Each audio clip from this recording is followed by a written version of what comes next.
스데반 집사님의 순교를 계기로 예루살렘 교회에 큰 박해가 있었죠.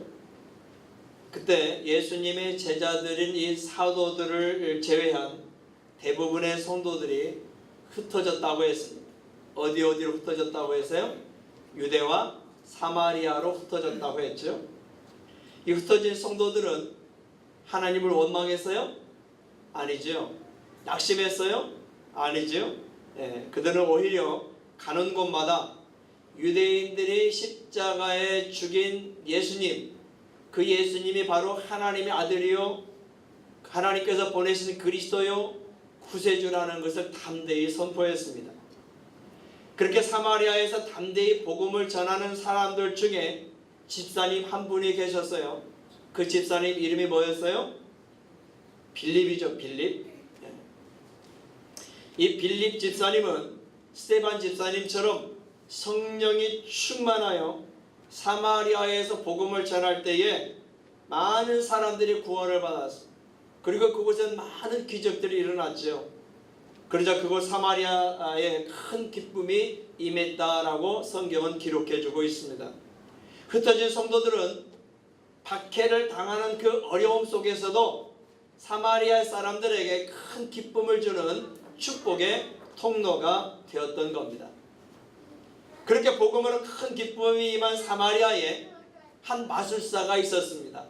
그 마술사 이름이 오늘 본문에 뭐라고 나와 있어요? 시몬이라고 나와 있죠. 시몬. 오늘 본문 9절과 10절 함께 읽어볼까요? 9절과 10절 시작.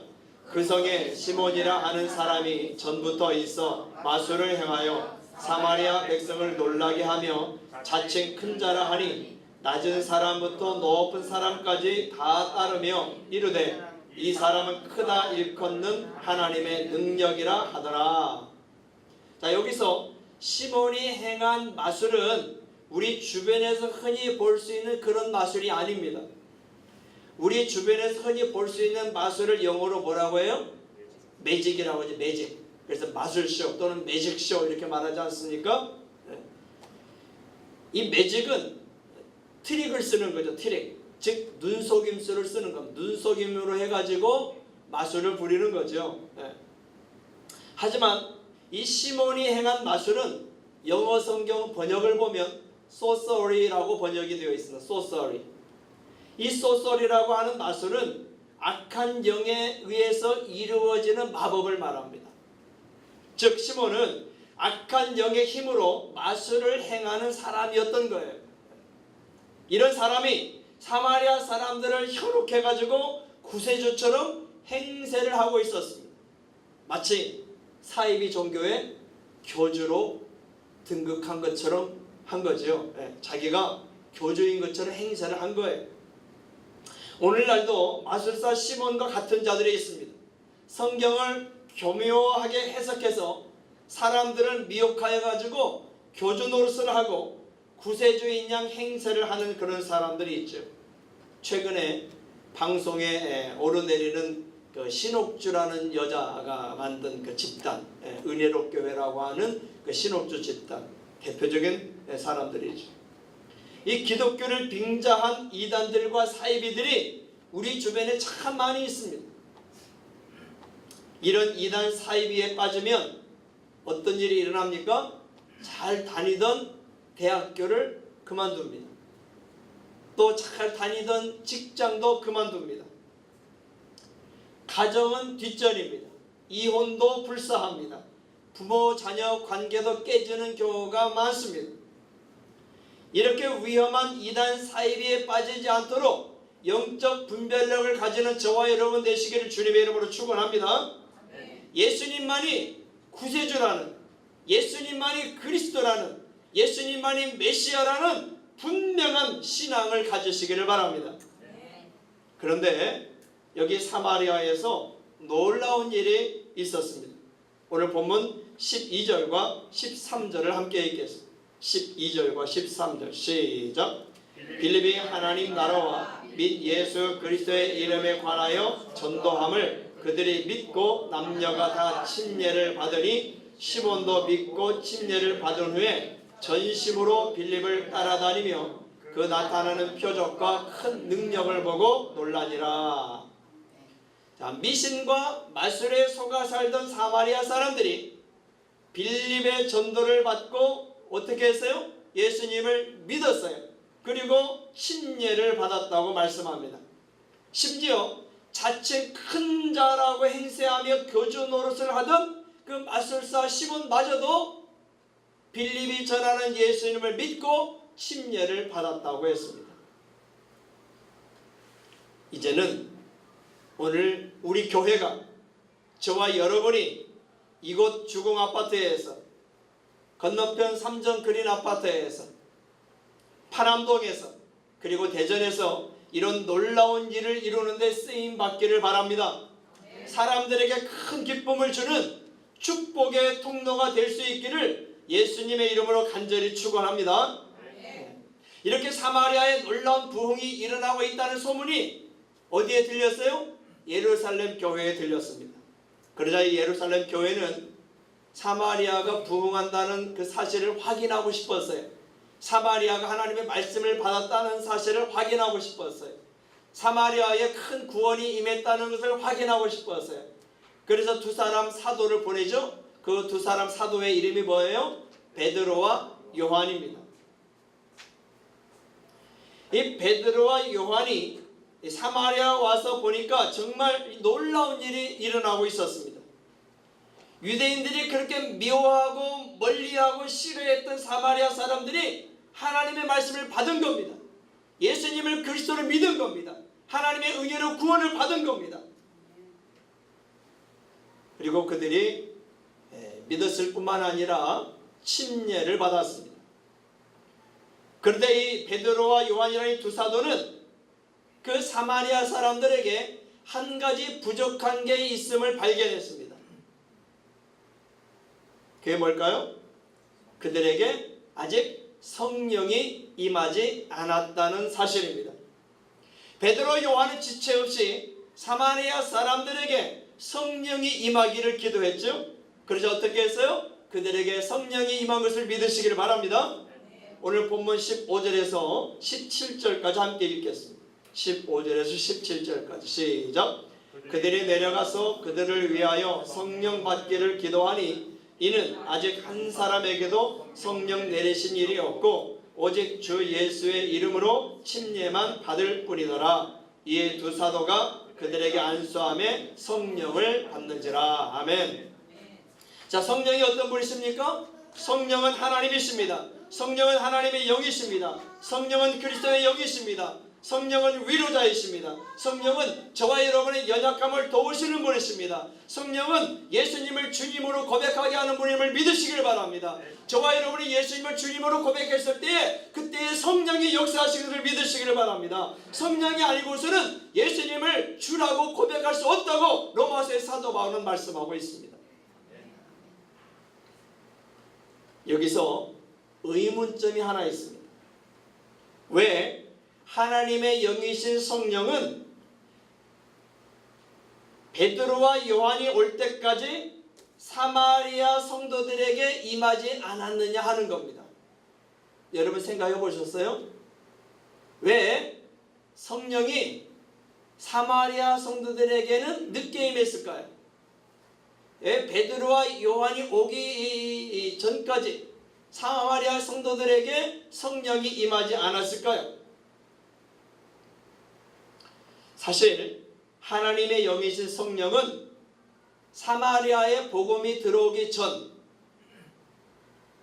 오순절이라는 유대인의 절기가 있었죠. 그 오순절이라고 하는 유대인의 절기에 강림하셨습니다. 하나님의 성령은 그때에 이 땅에 내려오셨다는 말씀입니다. 그래서 사도들이 열심히 기도했을 때에 그 사도들에게 성령이 충만히 임했습니다. 120명의 하나님 예수님의 사람들이 다락방에서 기도했을 때에 사도들은 물론이고 그들 모두에게 성령이 충만히 임했습니다.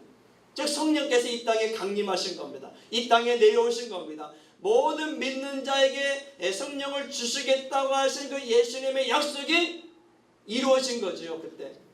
그런데 복음이 사마리아에 들어왔음에도 불구하고 사마리아 사람들이 예수님을 믿었음에도 불구하고 그들이 예수님을 믿고 침례를 받았음에도 불구하고 아직도 사마리아에는 성령이 임하지 않았다는 거예요. 왜 그랬을까요? 베드로는 오순절 절기 때에 이렇게 선포를 했습니다. 2장 38절 함께 읽어볼까요? 사도행전 2장 38절 시작. 베드로가 이르되 너희가 회개하여 각각 예수 그리스도의 이름으로 침례를 받고 죄 사함을 받으라. 그리하면 성령의 선물을 받으리니. 아멘. 여기 끝부분에 성령의 선물을 받으리니 이 말은 성령을 선물로 받는다 그런 뜻입니다. 예수님을 믿고 죄 사함을 받으면 뭘 받는다고요? 성령을 받는다는 거예요. 오순절 때 성령을 받은 베드로가 수많은 예수 믿는 사람들에게 예루살렘 교회 성도들에게 선포한 말씀이에요. 예수님을 믿고 침례를 받아서 죄사함을 받으라. 그리하면 당신들에게 성령을 선물로 하나님이 주실 것이다. 믿습니까? 네. 나중에 사도가 된 바울도 성령의 감동을 받아서 고린도후서와 갈라디아서에 이렇게 기록했습니다. 고린도후서 1장 22절과 갈라디아서 3장 2절을 함께 읽도록 하겠습니다. 시작. 그가 또한 우리에게 인치시고 보증으로 우리 마음에 성령을 주셨느니라. 내가 너희에게 다만 이것을 알려 하노니 너희가 성령을 받은 것이 율법의 행위로냐 혹은 듣고 믿음으로냐. 자, 하나님께서 우리의 믿음을 따라 우리를 구원하시고 그 보증으로 우리 마음에 뭘 주셨다는 거예요? 성령을 주셨다는 거예요. 네가 예수 믿었지? 네가 구원받았어. 내가 그 구원받았다는 보증으로 성령을 너에게 선물로 줄 거야. 해서 성령이 우리에게 믿는 그 순간에 임했다는 걸 믿으시길 바랍니다. 우리가 성령을 받은 것이 율법의 행위로 된 것이 아니고 뭘로 된 거라고요? 믿음으로 된 거라는 거예요. 아멘? 우리가 하나님의 말씀, 이 율법, 십계명을 아무리 지킨다고 해서 완벽하게 지킬 수도 없을 뿐만 아니라 그렇다고 해서 성령이 우리에게 임하는 게 아니라는 거예요. 우리가 예수님을 믿는 그 순간에 그 믿음을 통해서 성령이 임한다고 말씀하고 있는 겁니다. 그러므로 예수님을 믿는 저와 여러분에게도 성령이 임하셔서 언제나 함께 하시는 것을 믿으시길 바랍니다. 저와 여러분에게 지금 성령이 있음을 믿으시길 바랍니다. 성령이 함께 하시는 걸 믿으시길 바랍니다. 성령이 아니고서는 그 어느 누구도 예수님을 주님이라고 고백할 수 없다고 했어요. 그러니까 저와 여러분이 예수님을 나의 구세주요 나의 주님으로 고백하고 있다면 그건 누가 한 거라고요? 성령이 하게 하신 거라는 거예요. 그런데 왜 사마리아에서는 성령이 믿는 자들에게 바로 임하시지 않았을까요?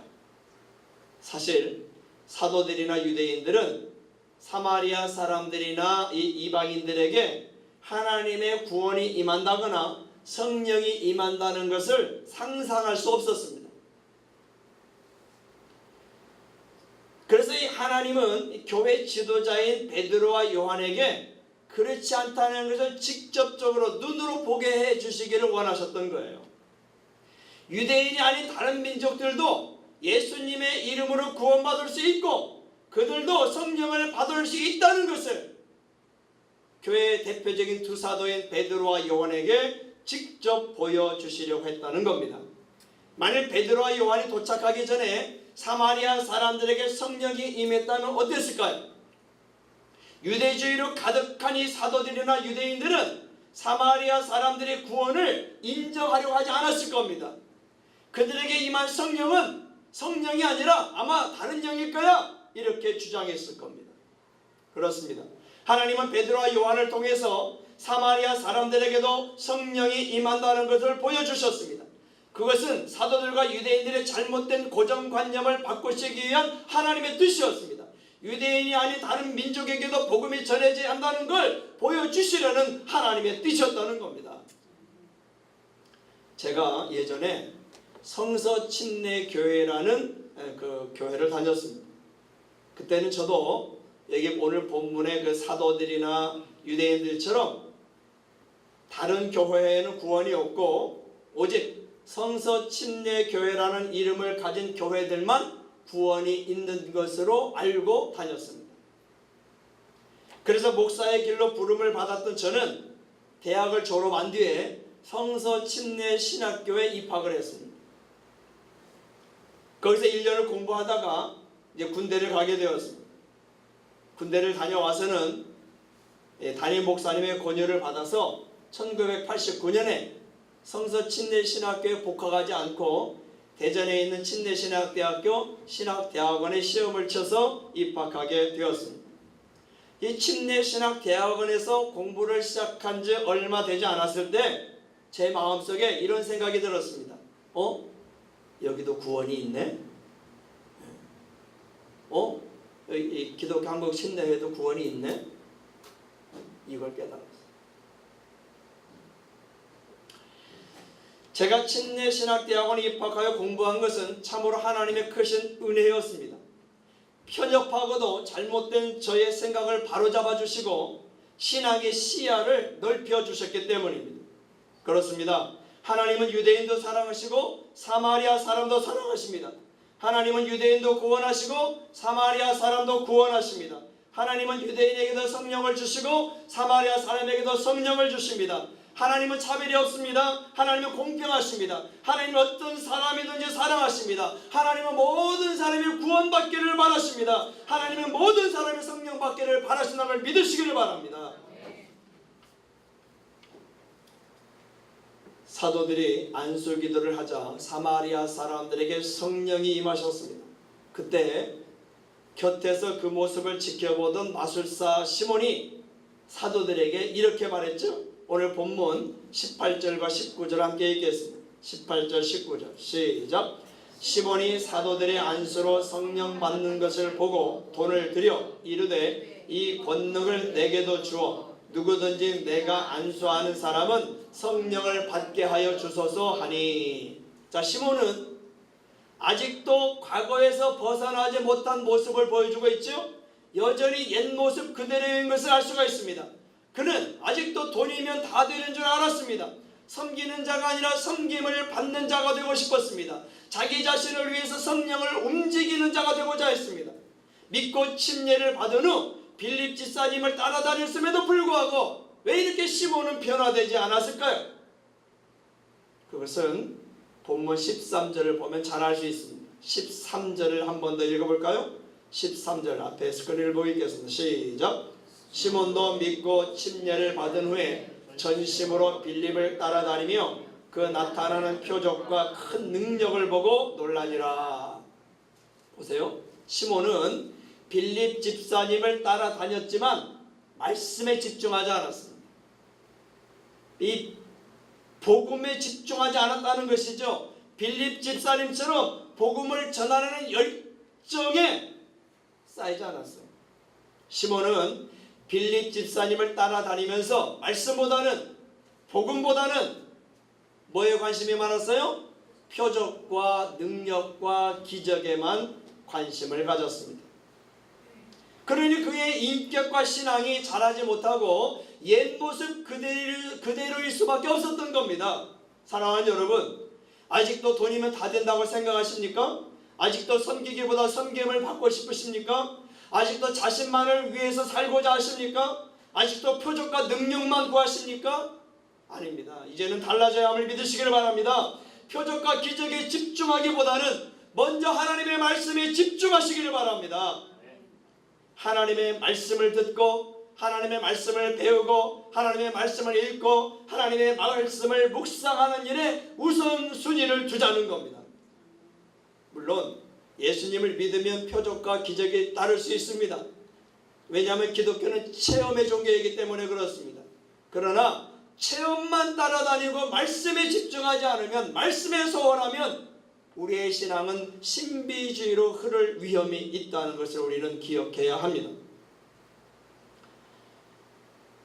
그러므로 우리는 하나님의 말씀을 가까이 해야 합니다. 항상 강조하는 것이지만 말씀을 가까이 해야 합니다. 그것이 기본입니다. 신앙의 기본입니다. 기본이라는 것은 가장 중요하기 때문에 기본인 겁니다. 그렇죠? 기초가 제대로 되어 있지 않은 건물은 쉽게 무너집니다. 우리의 신앙의 기본이 제대로 되어 있지 않으면 흔들리기가 쉽습니다. 이단의 미혹에 빠지기 쉽습니다. 내 신앙이 어떤 상황을 보고 환경을 보고 흔들리기가 쉽습니다. 그러나 이 하나님의 말씀 중심으로 하나님의 말씀을 가까이 하고 하나님의 말씀을 읽고 하나님의 말씀을 듣고 하나님의 말씀을 배우고 하나님의 말씀을 묵상하는 일에 전념하는 사람은 어떤 상황과 환경에서도 절대 흔들리지 않는다는 사실을 믿으시길 바랍니다. 왜냐하면 하나님의 말씀은 능력이 있기 때문에 그렇습니다. 하나님의 말씀은 생명이 있기 때문에 그렇습니다. 하나님의 말씀은 저와 여러분을 일으켜 주시는 힘이 있음을 믿으시길 바랍니다.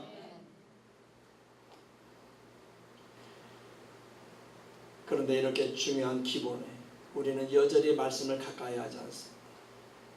말씀에 집중하지 않습니다. 여러분, 주일날 듣는 말씀으로만 만족하면 안 됩니다. 우리 주보에 나와 있는 큐티 본문을 매일매일 읽기라도 하시기 바랍니다.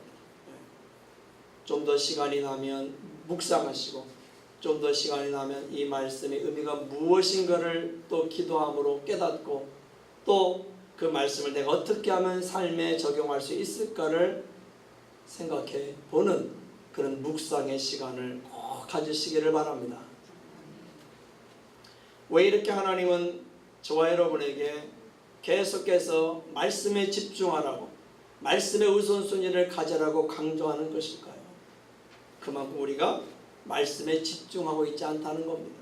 그만큼 우리가 말씀을 가까이 하지 않는다는 겁니다.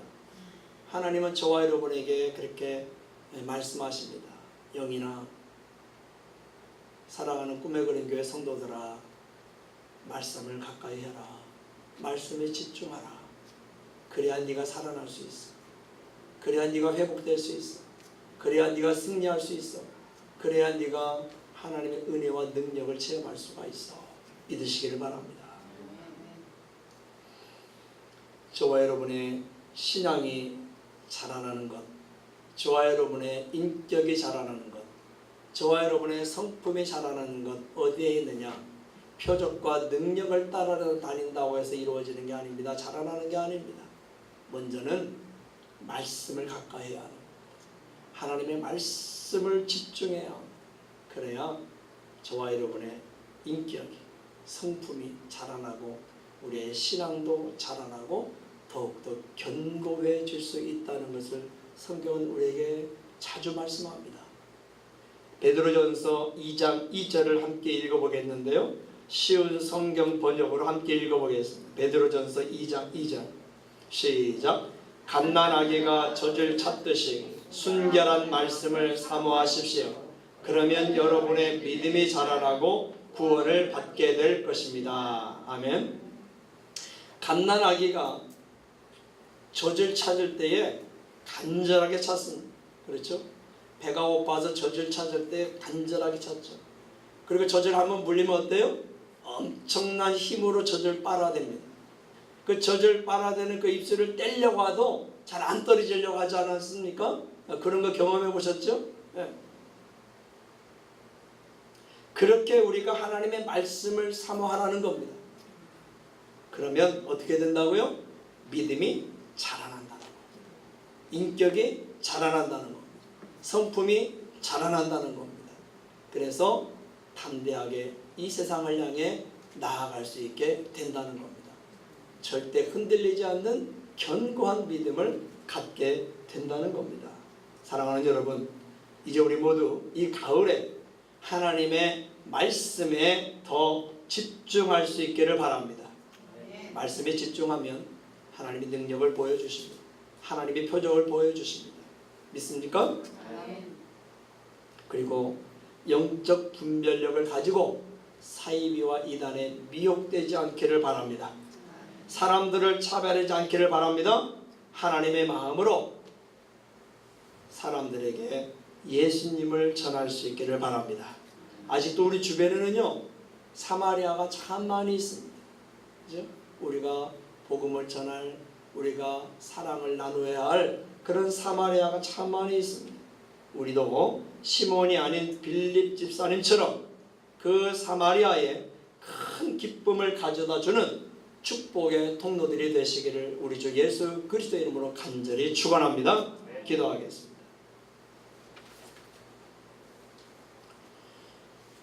하나님 아버지, 빌립 집사님처럼 복음에 집중하고 말씀에 집중하고 하나님의 마음을 소유하여 우리 주변에 있는 많은 사마리아에 우리의 삶 속에서 그리스도를 나타내고 그리스도를 전하는 일들이 이루어지고 큰 기쁨을 가져다주는 축복의 통로들이 되게 하여 주시옵소서. 예수 그리스도의 이름으로 감사하며 간절히 기도드리옵나이다. 아멘.